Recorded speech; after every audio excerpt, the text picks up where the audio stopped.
This will be part 2 of the Hunt Me series, So I Can Save My Friends, by Lydia the Goddess, Sola Soel, and the dragon called Cheryl. Today's game is Capture the Flag, with a paintball component. The entire game, you're not permitted to use your quirks in an active fashion. A quirk is an identifier. If the underground knows your quirk, it knows who you are, where you live, and how to kill you. Your quirk will be a last resort in such a situation. Instead of quirks, you'll use paint today to mark each other. Every paint mark you receive will deduce points off your mark. No capture tape. Carrying the flag of another team into your territory will result in extra points. Losing your flag will cut your points in half. Getting paint on another person won't give you extra points, only inconvenience to others. Questions? Izuku smiled as he raised his hand. At the nod he received in return, he smiles. Can we reclaim our flags, in case they get stolen, to double our point count again? Or does the flag then receive the same treatment as flags from other teams do? Is only the end result important, or will the process also be marked? What are the consequences for quirk usage? How many teams of what size will we work in? Will we as a team get collective marks or individual marks? He takes a second to breathe and sees his teacher hold up a hand to stop him from asking more questions for a moment. So he holds his tongue, for the moment. Good to see someone is attentive enough to look for loopholes. Well done, kid. That type of thinking will keep you alive someday. We'll make 4 teams of 5 each. Marking is individual. You don't have to protect your teammates. The flags are color-coded. Therefore, we will know at the end what team has kept their flag or regained their flag. Both have the same end result. I, along with some other teachers, will review the footage at least once for each student to formulate fitting training plans. Therefore, the process is just as important as the end result. Quirk usage will result in death sprints, 1 for each second that a quirk was actively used in. What other things do you need to know to strategize? Oh, just 3 more things. Are the teams predetermined? What are the rules on friendly fire? And what can we use as emergency signals? Izuku smiles innocently. Behind his eyes, he already begins to form a plan for not standing out, while also getting a good grade. Aizawa gives an improving nod to Izuku. He expects Izuku to desire to be prepared for any situation by now. He had planted that idea in his teacher's mind early on, an excuse to gather any information he needed, whether it was concerning issues within the school or outside of it. The teams will be drawn, but you will pre-categorize based on skill to create fair teams. Friendly fire is permitted but not advised, and we will use the underground standard emergency signal, a sharp whistle. The moment the signal is given, I expect everyone on the field to get to the source immediately. It should be second nature by the time we end this part of the curriculum. Anyone else have questions? Toru is excited. Ever since Sensei had sat her down at the start of the year to get her a proper costume, more than the cheap gloves and shoes a support company had given her, she had been wearing a sleek gymnastics suit, made with DNA-infused fabric along with gloves and shoes. She had fun confusing her classmates by making them think she was naked, and while she wasn't uncomfortable with the idea of her own nudity, she very much was against the idea of going up against extreme temperatures without clothing. Same for injuries. Protective layers were way too important for her to just go without clothes. But more than her day costume, Toru likes her stealth costume. No gloves or bulky shoes, just an invisible full-body suit, a thin visor and hair tie, and lastly, invisible shoes with small black light LEDs integrated into the shoes to make her silhouette visible, activated through a small button on her visor. In short, her stealth costume allows Toru to be fully invisible in the field without exposing her to the dangers of the elements. She revels in the confused and slightly concerned looks she receives when she walks to the training site with the other girls. Sensei just gives her an exasperated sigh combined with an amused smile. Hagakure, lights on while I tell you the teams and give out the flags. I'm not letting you sneak up on your classmates while I talk. She smiles back at him and taps her visor to become semi-visible. Midoriya mumbled and excited, "So cool!" And for a moment, all is good in the world. Team 2, Midoriya, Hagakure, Sato, Tokoyami, and Mineta. Flag color is blue, and immediately she feels uncomfortable. Midoriya, Sato, and Tokoyami are amazing, but Mineta has and always will make Toru uncomfortable. And now with her invisible, without any obvious clothing to cover or hide her, she can't help but feel shivers of fear and disgust crawling up and down her back. She doesn't see him moving. She isn't even aware of him at the moment, but suddenly she feels a warm and soft fabric cover her shoulders. Midoriya stands next to her now, having just draped the outer layer of his costume over her and positioning himself between her and Mineta.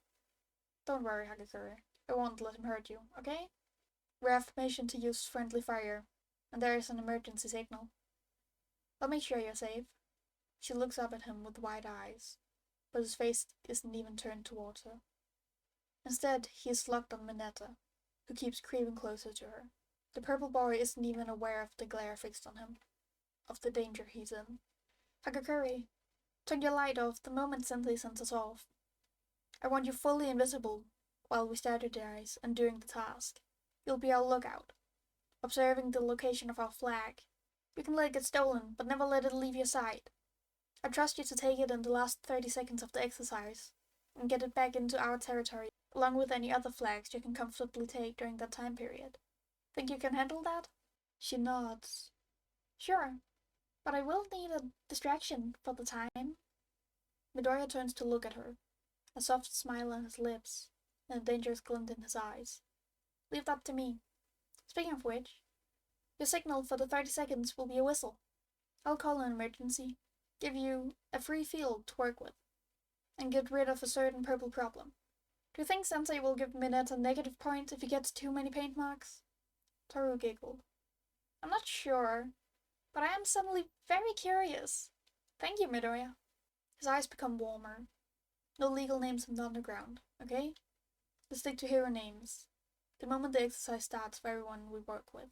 And that is the moment Toru knows she logged out with her teammates for the exercise of the day." Mikumo fiddles with his gloves. The cuffs of the costume gloves are bulkier than he likes, more prone to snacking on cut corners, belt buckles, trash cans. But the costume has to look different from his night outfit, similar to his daylight costume.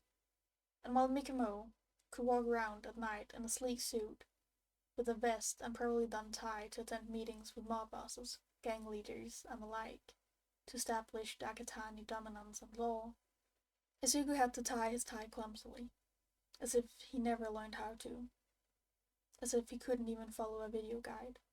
Izuku was clumsy and bulky, where Mikumo could be graceful and sleek. Sometimes Mikumo hated to return to Izuku. Sometimes he wished to stay in the darkness forever, and just rule the underground full time. He had asked his mother Dahlia about it. Asked her if she ever was upset she had to become Inko whenever the sun rose. If she despised going into her law firm. "Mikumo, we all have moments in our life when we want to abandon one side of who we are. We have times we want to disappear from half of what we know. But every day that Inko walks into the law firm and can make sure a bad person gets locked up in jail for breaking the rules is another day I enjoy having both sides, that I have power in both of my lives. And I enjoy having you on both sides of the day, my sweet Izuku during the day, and my darling Mikumo at night. I could never have asked for a better son. You never needed a quirk to be amazing and powerful. So even now that Izuku feels powerless, Mikumo proves that a quirkless person is worthy of respect. Be your own reason to keep going, baby. I already know you'll change the world." And he kept going, until the number one hero, Izuku's favorite, never Mikumo's, stepped into his life. Mikumo was aware of every flaw the man had, of every misstep he took, a real life he abandoned for another camera and flesh fight, but Izuku's favorite, because Izuku wasn't supposed to know too much about underground heroes. And the man had told him to be realistic, that heroics is not a realistic profession for a quirkless child, and Izuku had contemplated ending himself there, on that rooftop, to step into the shadows and become an eternal vigilante, to let Mikumo be the only part of him that the world would be allowed to see. But as Mikumo had climbed down the building, because of course the stairs access was locked, and Izuku carrying lockpicks would be a risk, there were explosions in the distance. And explosions were a sign. They were Katsuki's call for attention, his way to cry for help, because Katsuki had never learned to ask properly, never allowed to ask. Not with a mother demanding perfection, and a father too afraid to allow normalcy. And he had snapped back into Izuku the moment his feet hit asphalt, had run as fast as his legs could carry him to the noise. Because while Mikumo didn't want any kid to get hurt, only Izuku could protect his childhood friend during the day, could offer help to the child who couldn't ask for it. And Mikumo finds himself glad that Izuku lives, that he's capable of protecting Izuku's friends as well. They are all children, and nobody hurts children in the underground. The class was all uncomfortable with Mineta, and nobody rapes or traffics in the underground. Mineta had broken 2 of the Akatani rules, and Mikumo wouldn't allow Mineta to make another girl, not woman, uncomfortable. Not when the entire class was in a simulated underground. Not when they moved within his territory now. Sugar Man, stay in our area. Invisible Girl will be with you as our lookout and spy, but she'll need protection. Once she's hit, her advantage is lost. Take out all opponents to try to get to her post. She knows what to do about the flag. We need you as our decoy, which means run the moment you see opponents. Let Invisible Girl hit them with paint if she wants, but your goal is to lead intruders away from her. She's your sole objective, not the flag. Mineta, you and Tsukuyomi are with me. We'll scout out the other areas and steal flags if we come across them. You're smaller and slower than Tsukuyomi and I, so if we come across a flag, one of us will collect them to bring them into our territory. Time is of the essence here. I don't plan on us getting hit at all, and our initial point count should be big enough to ensure a passing grade even if we can't avoid everyone. Everyone in on the plan? Mikumo eyes his teammates. Tokoyami, Sato, and Hakakure should know by now how Izuku's strategies usually lead to secure victories, how his analysis and planning will encompass all known factors and more, hard to surprise. Only Mineta usually doubts him. Mineta, Katsuki, and on occasion Yaoyorozu. And Yaoyorozu only doubts him because she has more intel or misses some of his. Silently he counts in his head. 3, 2, 1. Wait, you want me to be alone out there while you get extra points for the flags? You want me to be the target? You want me to fail? Mikumo almost rolls his eyes. Almost. But Izuku doesn't roll his eyes about the concerns of his classmates. Izuku is always kind and impatient, and nobody here is supposed to know about Mikumo. Not even Aizawa, who hunts Mikumo every other day now, because Mikumo is upset and can't do anything about the crimes he sees. He can't do anything about the cries he hears at night from Yaoyorozu's room, because the girls piled there together at night out of fear Mineta would sneak into their room again and watch them sleep. But Mikumo can act now. He can make Mineta regret ever looking at a woman the wrong way. So he smiles, Izuku's sugary smile. He hears Hakakure and Sato take a reflexive step backwards, while Tokoyami squeaks. Never, Mineta. I would never. We would work in a team of 3. You would never be alone. You would always have at least Tsukuyomi or me with you. I would never stab you in the back like that. You are essential to our plan. You have to watch our backs while we scout and secure flags. I would switch the teams up if Sugar Man would be better at stealth than Tsukuyomi, but I assigned the roles according to skill, and Sugar Man is a much better baiter.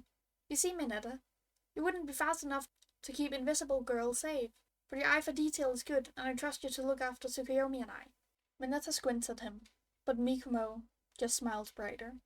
Behind the purple problem, Tokuyami's feathers ruffle with discomfort, but an invisible hand wraps around the boy in the cloak and squeezes comfortingly. Hagakure caught on. Good. You're aware of how important of a hero I will be.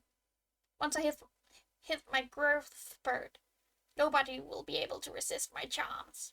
Mikumo can barely hide the look of disgust his face wants to show. Being in an underground setting makes him a lot more expressive concerning his upset. Of course, Mineta. Once you're a licensed hero, the public will love you. First, you have to get there. Remember, Mikumo, always tell people what they want to hear, while also never lying about your intentions. A secret isn't a lie. A twisted word is only a deception. And while you are Mikumo, the skies go dark, and we train, but you are Asuka during the day, and you cuddle with Dad and play with Katsuki. Mineta sneers. I don't need someone like you to compliment me. Only actual women are allowed to compliment me. Mikumo blinks once, twice. Excuse me? You're trans, aren't you? Your chest is covered in scars. I bet some of them are chest reduction scars. I know your face and eyes are too feminine for you to be a real boy. He snorts. His head tilts. That isn't a very nice assumption to make. Not only is it wrong, but you're very transphobic. Not very plus ultra of you, you know. He hears the gasps, notices the looks shut his way, but he smiles. Because Asuka's smile is as much of a weapon as his body. He claps his hands, breaking the tension. All right. If everyone is in on the plan now, let's get started. Sugarman, you set up our flag with Invisible Girl. Tsukuyomi, Mineta, and I will go clockwise around the perimeter for our task. I'll see you two when I bring in a flag, or after the exercise. In case of emergency, you know the signal. After a quick confirmation, he takes the lead, his hand grabbing Mineta's neck as the boy keeps looking around for hints of Hagakure's position. Tokuyami quickly catches up to the two, and they walk in silence. It takes about 4 minutes for them to stumble over the first team. Yellow. The flag is set up on the highest available point, guarded by Asui, directly by the flag. Uraraka, Zero, and Aoyama on ground level. Katsuki, who without a doubt has made the plan, is nowhere to be seen. He obviously went out to capture other flags, not guard his own. Bad strategy on his part. Fortunately for Mikumo. First flag. How do we want to get it? He breathes, barely loud enough for the two next to him to hear. We're 3 people. Each of us takes on one of the 3 guards, and then we've beaten them in a fight. We take the flag. Easy as pie. This time Mikumo does roll his eyes and snort. 4. Asui is by the flag. She has a natural camouflage due to her mutation. Nothing she can consciously activate, so not a rule break. She's the final defense. So I take on Uraraka and Asui. I can take 2 girls at once. Mikumo's jaw clenches. Tokuyami growls. Are you insane? Uraraka and Asui are among the best quirkless fighters. You wouldn't last a minute against either of them, let alone both at the same time. Tsukuyomi and I want you to split away from us. Find a stakeout position and wait for another team to engage with them. Then I want you to steal the flag and run to our base. Advance counterclockwise afterwards to meet up with us unless we approach the 30 seconds. Those will become a free-for-all, so I want you to secure as many points as possible, steal unattended flags and bring them into our zone. Of course, my Leech of Darkness. Mikumo smiles softly. Naturally. I like that nickname. Keep calling me that in the underground, okay? That way I can be sure you're you. Tokuyami nods at him before disappearing around the corner. Mineta looks up at Asuka with fear in his eyes. You said I wouldn't be left alone. Is it because I called you a tranny? To be fair, it was just a guess because you look like a girl if we ignore your muscles. Can't blame a guy. How am I supposed to know what you got in your pants when you're covered in scars? Mikumo growls. He melts into the shadows and drags Mineta with him. The purple problem has gone silent with fear, and Mikumo hits a pressure point on Mineta's neck, causing a painful paralysis over the entire body. You know, Mineta, I can excuse a lot. I can excuse you looking at women like they're pieces of meat because you're a hormonal teenager, and nobody probably taught you and trained you how to treat people properly. I can use the same to excuse your lack of a filter. but you have really passed my limits within the first days. And it only got worse after the dorms. Watching the girls while they sleep, touching them without permission, sticking their clothes to the furniture so they risk undressing themselves when they try to move. Mineta, you disgust me. You have since we first met. And assuming I'm trans has nothing to do with that. Invalidating my gender identity because of my androgynous looks isn't even considered here. The boy looks at him, the terror in his eyes making a part of Mikumo's mind glow with pride. There are two types of people I can't tolerate. People who hurt children, and people who don't respect consent. And in this little Venn diagram, you managed to hit the overlap. You want to be a hero, but all I see is a pathetic little piece of dirt that wants people to look the other way while he behaves like a predator. You, Mineta Minoru, are worse than a villain. So now I will remind you that I took down Stain and Muscular. I want you to reconsider if you want to upset me. I want you to think if you can risk staying enrolled in UA. I want you to consider what you want from life, and if pursuing that dream is worth the thought of me hunting you down and making you pay for every girl you have made uncomfortable, for every foul comment you spat, for every time you touched a person without their consent. Carefully, Mikumo uses clear tape to shut Mineta's mouth and cuff his wrists with zip ties. Then he ties the boy's ankles to his wrists and hides the body behind a trash can. Be good and I'll come back, Mineta. Be good and I'll let you run before I hunt you. Be bad, and you won't even be allowed a running start. And he disappeared, leaving Mineta behind near the center of the training ground. Shouta watches the monitors carefully. The sound system is enabled, but he can barely hear what his students are saying, which is good in terms of being stealthy, but also upsetting because Shouta really wants to know what Mineta said to Midoriya, for the boy to not only knock the purple brat out, but also immobilize and gag the kid. And Midoriya knows. Had looked right into the camera Shouta had been fixated on, once the boy stopped looking kind and patient. Nomori would probably pay him to see the moment, to find out how bad a person would have to fuck up to get on Midoriya Izuku's bad side. It is Midoriya who Shouta focuses on for the rest of the lesson, and it's hard. The kid knows how to blend into his surroundings, how to move so naturally even his classmates don't see him as someone out of place, despite being aware of it being a training simulation without civilians.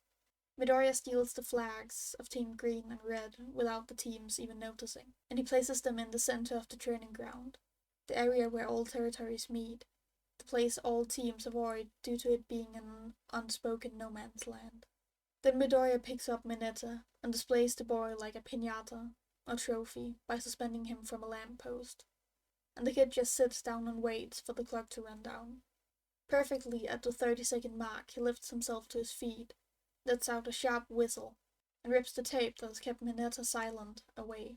Mineta screams.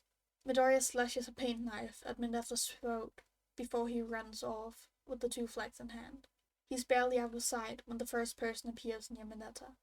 It's Jiro, and something sinister flashes in her eyes as she takes in the scene before her. Just like Midoriya, she leaves her paint mark on Mineta, slashes over the boy's wrist and one over his crotch. And clear message. Shouta can't even blame her, or the next classmate that appears unseen, and just adds onto the redesign of Mineta's stealth costume. The boy screams and cries and whimpers. Nobody shows him mercy. The entire class is taken into the underground by now, and without any real experience. They know instinctively how to handle cases like Mineta, where there are no reporters around, but nobody would hurt them for defending themselves. But nobody would judge them for taking revenge on somebody who hurt them. And Shouta wants his 19 kids to be huddled up in blankets in his and Hisashi's apartment immediately. He wants his kids to be happy and safe, always within his sight, always unharmed. And Shouta is intentionally not counting Mineta into that number. He wants to count Shinsou though, but his personal purple student has so far been blocked from transferring into class based on the maximum hero calls class size of 20. And Mineta, the only student he wants to expel, is blocked from expulsion based on nepotism within the school board. Not that Shouta knew about it. Hisashi was just very good at dropping hints as to why the underground hero shouldn't quit on the spot. He lets the ending buzzer sound. His class calmly files out of the ground. Hagakure, Sato, and Tokoyami carried the 4 colorful flags, securing their total victory. On camera, Midoriya removes Mineta's restraints and smiles at the smaller boy. Mineta, covered in paint, pales and runs. Midoriya smiles softly, tilts his head in consideration before shaking his head and calmly walking to the nearest exit. Mineta arrives after Midoriya at the rendezvous. He lets out a pitiful squeak when he lays eyes on the green-haired boy. Midoriya turns to him and grins. Mineta, good to see you got here. We're getting worried. I almost came to search for you. The boy trembles and stumbles backward. Don't come near me. You win, I quit, just don't come after me. Midoriya tilts its head, seemingly confused. Mineta, what are you talking about? I know I got a bit too harsh after you insulted trans people. There's no reason to come after me like that. Please calm down. Nobody here would hurt you. We're all trained to be heroes after all. It wouldn't be very plus ultra of us to frighten others. Heroes are meant to be approachable for people in emergency situations. Integrity and trustworthiness are core values of heroics. Don't you agree, Mineta? The boy staggers backwards. His eyes dart back and forth between Shouta and Midoriya. Shouta raises an eyebrow. You quit? You want to leave the hero course? You know that resigning here will be marked on your permanent record and not allow you to join any hero course, even at another school. I don't care. Just keep him away from me. He's a monster. Mineta screams out, crying already. The class, previously gathered behind Midoriya, steps forward. The room chills with Todoroki's eyes and anger. Fuck is wrong with you? Deku is a shifty bastard, but he's a human like we all are.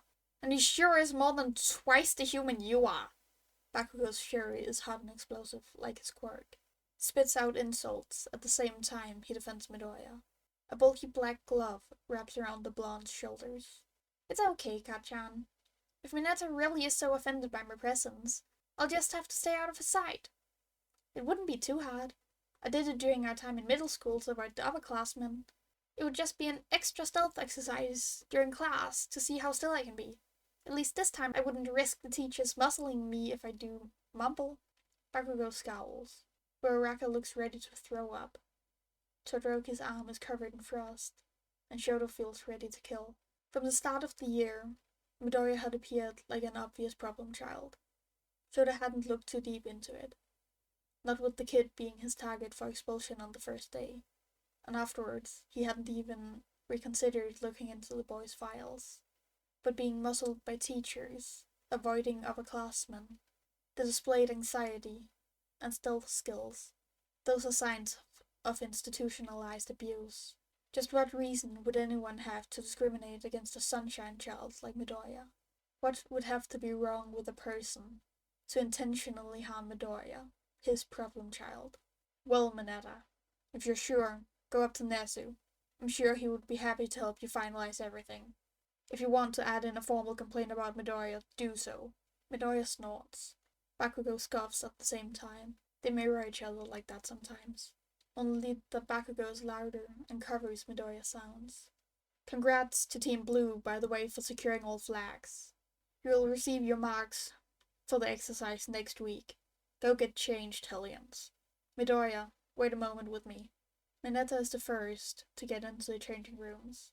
The rest of the class is more reluctant to leave. Oi, nerd! Need me to give a warning and have you get rescued? The kid shakes his head and smiles in his natural, kind, soft, patient way. Unlike the predatorial smile he gave Mineta during the exercise, he reassures Bakugo. Don't worry, Kachan. I'm more important to Nezu than Mineta. I'll be fine. Every room in the school is already under maximum surveillance. I have nothing to worry about. And the explosions kid makes a dismissive noise. Call for help if you need it. Auntie would kick my ass if I let anyone get hurt without getting evidence for her. And Shouta remembers suddenly that the soft-looking woman he had seen pick Midoriya up from school, hug him after the USJ, smother him in affection after staying, is Midoriya Inko, lawyer on the Rose Co., the fury of the courtroom. The woman you requested when you knew you were innocent, and even if all evidence so far points against it. Shouta definitely never wants to be a target on that woman's hit list. Go ahead, Bakugo. Midoriya isn't in trouble, I just want to talk, clear some things up and all. And the blonde leaves. At least one blonde he can outsmart. If only his blonde would be so compliant. What do you need, Sensei? The kid's voice startled Shouta slightly. He can go very quiet if he wants it to. Dangerous. But not to him. Not if he can get the kid to trust him. You said some concerning things. I want to know if you want me to launch an investigation against Aldera Middle School, and if you want to give your statement. Once we get that done, I want to know what makes you valuable to Nezu. If you're at risk, I need to know everything so I can protect you, he states. His voice is calm, betraying nothing. In his mind, he screams and rages at the hope and sadness welling up in the kid's emerald eyes. Sensei, you can launch an investigation if you like, but I can already tell you, no court will hear you out. OMVS kids can't expect protection from the law, even if they're supposed to, and Aldera has marked me down as one. It's what makes Nezu so interested in me. It's why I'm good at stealth in the right environments. Dahlia herself patched me up when I walked home injured at night. She taught me how to navigate the underground. She was one of the only people to believe I could be a hero. Shouta almost growls. An OMVS kid. Midoriya. The boy with the bone-breaking quirk. What gave anyone the impression you could be original, mutant, volatile, or subtle? The fact I was incapable of activating my quirk until I had the muscle mass not to lose limbs from the pure power, Sensei. Until the entrance exam, everyone thought my quirk was subtle or non-existent. My mom tried to keep me safe, but not even online schools take in OMVS kids. UA only recently adjusted their guidelines for full admissions for OMVS kids. And even then, the entrance exam is biased against those people. You would know. Midnight Sensei would know. But it is my connections and my quirk history that fascinate Nezu. It makes him want to keep me, like a prized possession he can show off to the world. And while Mineta can't be expelled and therefore needed to be persuaded into leaving, I would probably not be allowed to leave the school entirely, even if I gave up. I could do whatever I wanted apart from publicly breaking the law. Nezu would still keep my record clean. I could act out if I wanted to, and throw him a little scrap of information to have the steps out of line overlooked. But Nezu knows how much I want to be a hero as well, that I feel like it's my duty to become a hero. He knows I wouldn't act out without a good reason. Shouta swallows. I'm sorry, I wasn't able to support you at the beginning of the school year, kid. You deserved help to get your quirk under control. I never knew how little experience you had in handling it. Midoriya grins. I could still use help. Right now I can only use about 15% without risking to hurt myself, and I would appreciate extra training with someone there who can erase my quirk when I can't control it myself anymore. He pats the kid's fluffy hair, a smile sneaking onto his lips. Sure, kid. Now go ahead and get changed. I'll see where I can fit extra training into the schedule. But now I have to see if Mineta is gone from my class. Shinsou will be ecstatic, don't you think? Right, Shinsou will be allowed to join us. With Mineta gone, can't wait to finally have him with us. His quirk is already so amazing. And I bet with the right motivation and training he can become a great underground hero. Underground? Shouta asks. He knows Shinsou wants to go underground, but that was only because he had asked. Midoriya barely had 2 conversations with the boy in the entire school year. Yes, of course. He admires you. That's why he knew the sports festival was his best bet to get transferred. He has a clear interest in the underground, and would be the most beneficial for his quirk usage. In the underground, people don't connect faces to names and quirks, unless the person is bad at underground work. It's why people like Dahlia introduce themselves when they enter a fight, or why your combat style is focused on ambush. To be well known and chatty are dangerous traits for the line of work. A perfect environment for Shinsou to make sure people act morally. His fingers scratch lightly over Midoriya's scalp. You know too much for your own good. Be careful with what you share. The kid grins brightly and nods. A quick bow later, and the boy disappears in the changing rooms. The list of kids who could be Yamikumo narrows itself down. Midoriya was open to learning from Flora in a way that Shouta wouldn't expect from a Nakatani. The family was smart, hidden, and while Midoriya didn't need the underground knowledge too actively anymore, with his quirk being very useful in daylight and rescue heroics, Shouta wanted to keep the kid in the underground, in his territory and under his protection. Asui and Uraraka couldn't be Yamikumo either. Uraraka was too stiff, too ready to fight to be a Nakatani, and Asui moved too frog-like to be one. But Shinsou was a valid option for his list. A kid who knew about underground heroes, enough to idolize him. But if he was a Nakatani, then Midoriya wouldn't have been able to beat him at the sports festival, leaving 8 students with the potential to be Yamikumo. Bakugo had been odd after the exercise. Maybe he's the kid? Is his loud and explosive attitude an act? Shouta needs Hisashi and coffee. The hunt after Yamikumo is becoming a headache, and the longer it goes on, the longer his mind itches with the need to catch the kid.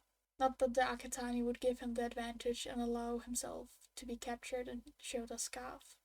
Hisashi passes him a note during lunch. What an exhausting day, Racer. Come hunt me tomorrow night? Yamikumo. That was the end of part 2. Thank you very much for listening, and thank you to the author for letting me podfic this. And I hope you have a very nice rest of your day.